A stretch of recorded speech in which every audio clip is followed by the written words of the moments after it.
আপনি কি কখনো ভেবে দেখেছেন, আমরা সবাই যেন কোথাও দৌড়াচ্ছি, গন্তব্যটা নিশ্চিত না, কিন্তু দৌড় বন্ধ করারও সময় নেই। সকালে ঘুম থেকে উঠেই ফোনে চোখ, তারপর কাজ, ব্যস্ততা, দায়িত্ব, চিন্তা। একটা মুহূর্তও যেন নিজের জন্য থাকছে না। কখনো নদীর পাড়ে চুপচাপ বসে থেকেছেন, একটা গাছের নিচে দাঁড়িয়ে পাতার নড়াচড়া দেখেছেন, পাখিদের কিচিরমিচির শুনেছেন মন দিয়ে? জীবন শুধু দৌড়ানোর নাম নয়, কখনো কখনো থেমে যাওয়াটাই দরকার। নিজেকে বুঝে নেওয়া দরকার।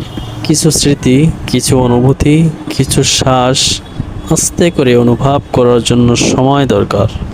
আপনি যদি আজ একটু থামেন, নিজেকে সময় দেন, তাহলে দেখবেন জীবনটা আসলে কত সুন্দর। আজ মাত্র 5 মিনিট নিজের জন্য রাখুন।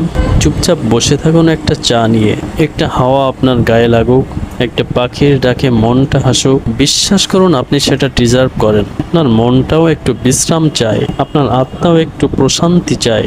থেমে যান, শ্বাস নিন। এই জীবনটা শুধু কাজ আর কষ্টের জন্য নয়, এটা উপলব্ধি করার জন্য, বাঁচার জন্য। ধন্যবাদ সবাইকে।